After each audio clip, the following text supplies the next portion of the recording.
We all have those days where we don't just feel unproductive, but we are unproductive as hell. We wake up with low to zero energy. We have more swollen than usual under-eye blue backs. We don't feel like working at all. One word to describe is slack. We'll find every possible justification to support our decision to avoid work and go through the day on autopilot. Some people never get over this phase. Hey champs, Nick here, and strange thing I've noticed is that since I began my journey online to work online, by doing all these strange businesses like flipping Instagram pages, selling backlinks for other websites, is that I kept on failing more than I've succeeded. That's when I realized, wait, I'm the champion of failure. Life keeps on knocking me down, but no matter what happens, I always have the energy to try one more time and fail again. Being a true champion of failure is not easy at all, and it really hurts sometimes.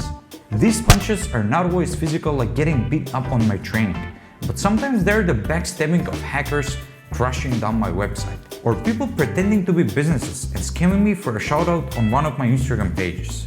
But hey, it's hard to be a champion, even if you're the biggest failure. For the last 2 years, I kept on failing more and more, and I kinda learned the rules of the game. However, instead of telling you how to become a failure, I'll tell you champs how to persist through failure, so you don't end up failure like me and take my place instead. I can also assure you that you may not agree with me on the fifth point that I'm going to make, but this is just my opinion.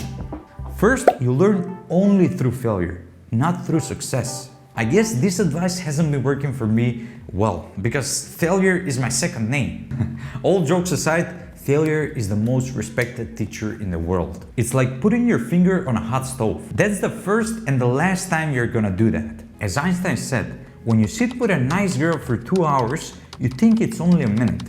But when you sit on a hot stove for a minute, you think it's 2 hours. 2 in 1. We learned that relativity and failure are closely connected, and one cannot go with the other. It's all relative. Now, this doesn't make sense at all. Okay, being funny doesn't suit me. Let's get serious. When they teach us stuff in school, they always point out the things we should do, but they almost never point out the things we shouldn't do. They teach us how to behave in class, but how not to behave in class we learn by going to the principal's office. That scary moment when we walk to the principal's office, when time simply stops and doesn't go by. We get more wisdom than any school book can teach us about behavior. So first lesson is dare to fail to learn how not to do the things, but avoid the principal's office. The second point is that through failure, we'll learn if we can stomach it.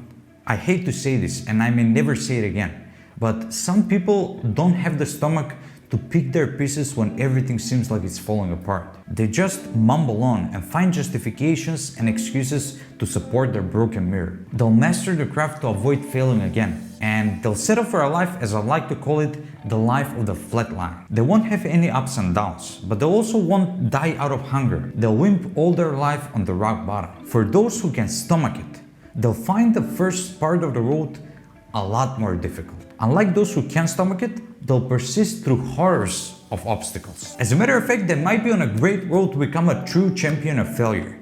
And when they do, they realize the real craft of success, because behind that thorny road that they're going to persist through hides a beautiful sunshine in the end. Once they reach level 2 failure, they won't mind failing again, as long as they keep the eyes on the prize. The third point is that through failure, we understand the true nature of people.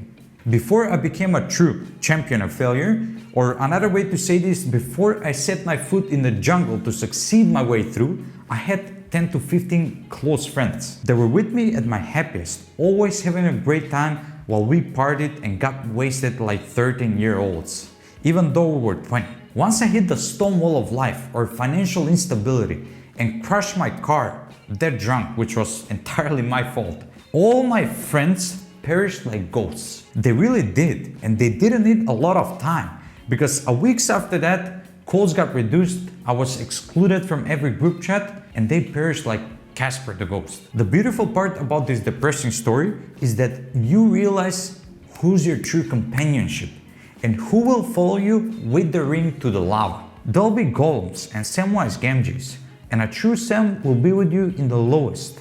It will be so obvious when it happens, because they will truly care without anything to gain from you. The fourth is that through failure, we value the true meaning of emotion. I remember I was preparing for the first professional kickboxing match in my career, and not that there were many, there were only 3 professional kickboxing matches.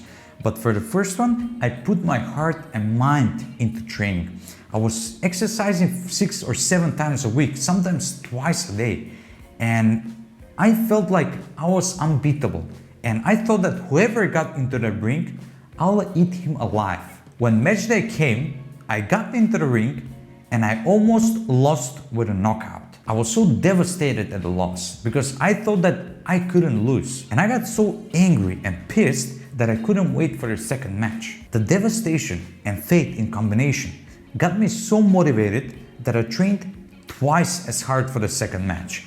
And I won almost instantly with a knockout. Failure of any kind, whether you're trying to learn to ride a bike, drive a car, or swim, can truly iron our will by fueling us with unpleasant emotions. You cannot fall off the bike and say, I'm so happy, I'll try again. You become better and better by failing and valuing the emotions that come along the way of learning something new.